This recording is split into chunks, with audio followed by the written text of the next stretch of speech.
This is the 10-Minute Teacher Podcast with your host, Vicki Davis. I'm so excited. Today we're talking to my friend, Dr. Desiree Alexander. She is an award-winning multi-degreed educator, speaker, and author. She's been in the education field since 2002. Founder and CEO of Educator Alexander Consulting, LLC, Deputy Director for Associated Professional Educators of Louisiana. Desiree, you work with educators all over the place. And is time management an issue for lots of us? Yes, including myself. Time management is definitely an issue for a lot of people, especially educators, because we want to do so much. We do. And so you have some tips for us on time management for educators. So what do we do? Agreed. So I think there's two different areas of time management for teachers. There's the time management of your lesson, and then there's the time management of your workflow. So just concentrating on the time management for your workflow, these are just some of the things that I suggest to educators, and nothing is going to work for everyone. So the first tip is kind of probably the most obvious, and is get organized.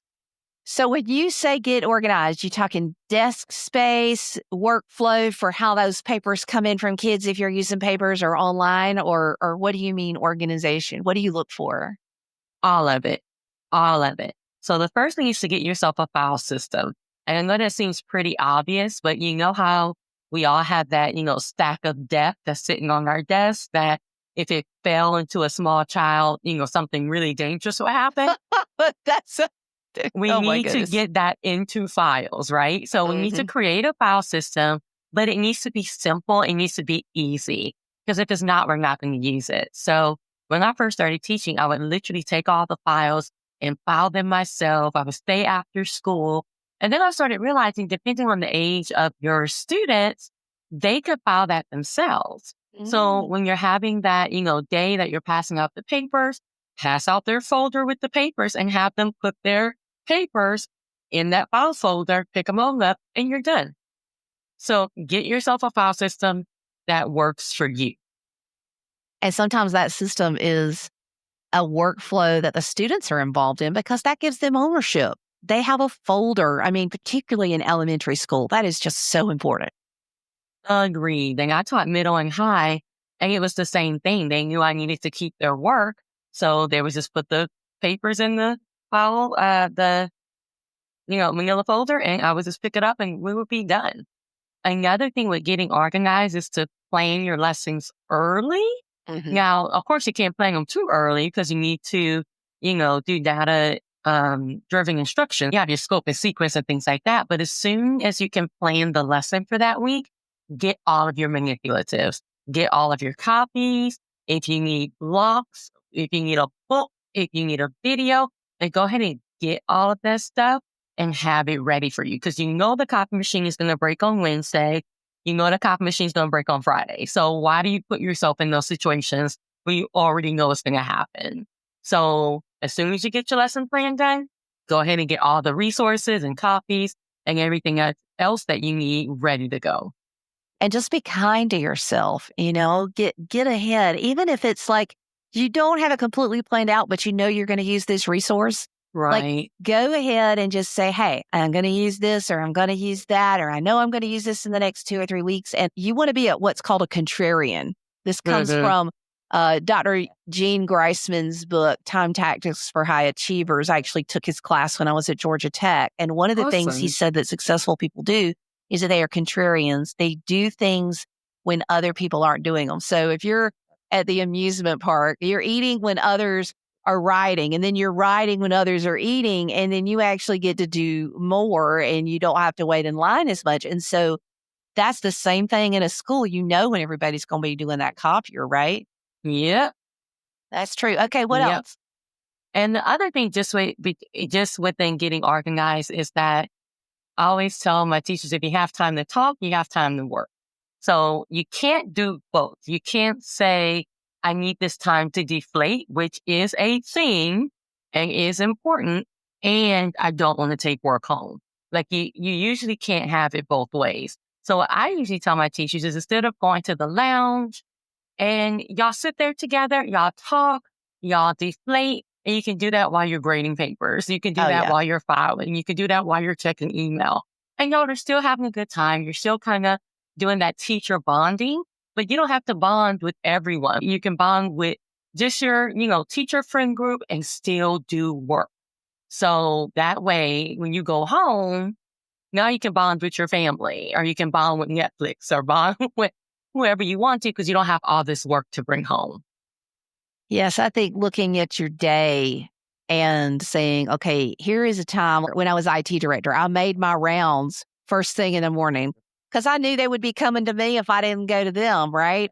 So that was good. But then planning time, I like to close the door and sit in a place where they can't see me from that door. Because if they can see me from my door, our doors lock automatically. I'm going to have to get up, open the door.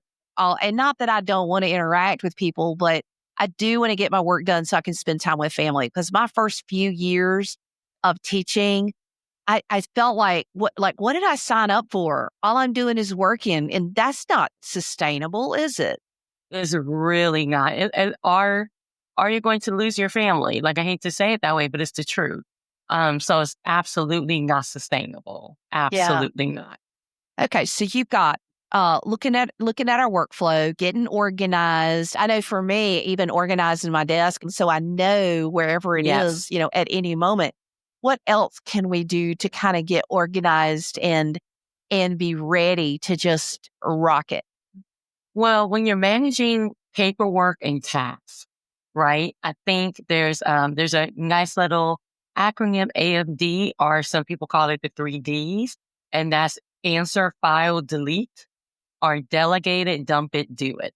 So it's one of those things where really all it is prioritizing. So answer, file, delete. What do you need to answer? Who do you need to get back to? What just needs to go into a file? I'll deal with it later. There's nothing that I need to deal with right now. I can throw it in a file to do later. And what could just be deleted? Like, not everything that you get has to be answered. Not everything that you get has to be done. No, thank you is an answer, right? So, the spam and all this stuff, people requesting things, you can just say no, delete it, or just delete it.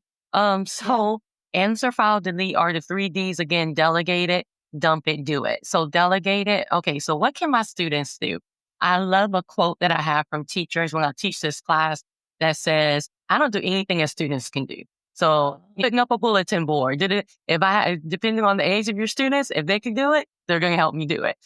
So delegate it, dump it, or, okay, this is something I actually need to focus on and I need to do. So managing those tasks and prioritizing is everything. It is. And you're in the efficiency secrets. So, for example, we use Outlook at school. They have this cute little sweep function.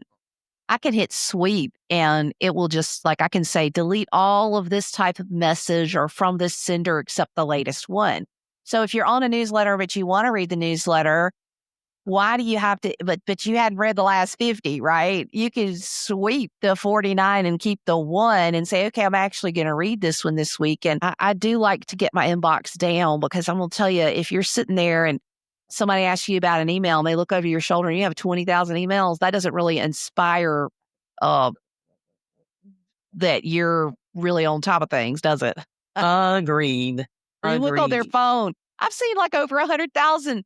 Turn off the badge. Don't tell people you don't read email.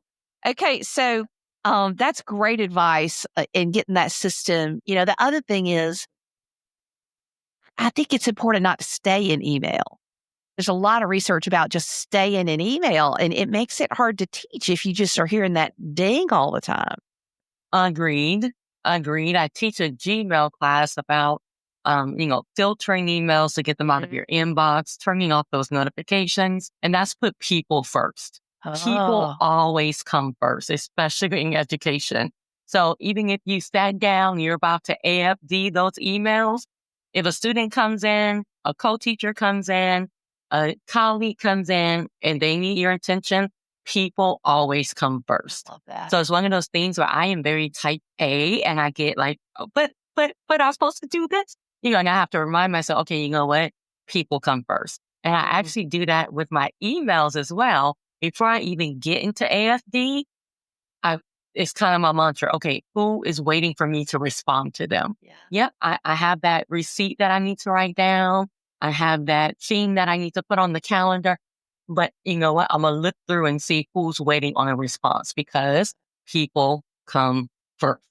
Love that. So as we finish up, these are great tips. Just give us, what do you think is the top mistake you see teachers make when it comes to the time struggle? Not saying no. No is an answer. Miss Smith, can you? No. And of course that's easier said than done, but no is a full answer. Will do is a full answer. One of the things that I ask people when they say, hey, Desiree, and I'm already underwater is, when do you need this by? Or I'm going to give myself space. Even though I think I could do it tomorrow, I'm going to tell them, hey, you're going to get it by the end of next week. Because what if something comes up? If people comes first, right? What if something comes up? Yeah. So saying no, giving yourself space, protecting your peace, all that kind of goes together. And I think it's a very common mistake because educators are people pleasers. We want to please. And unfortunately, sometimes we're in a situation where, it's hard to say no because we have, retaliatory people and that kind of thing. So, but I think that's one of the common mistakes. And you see as people grow through their career, they usually get better and better at saying, no, I'll do it, by this time and things like that.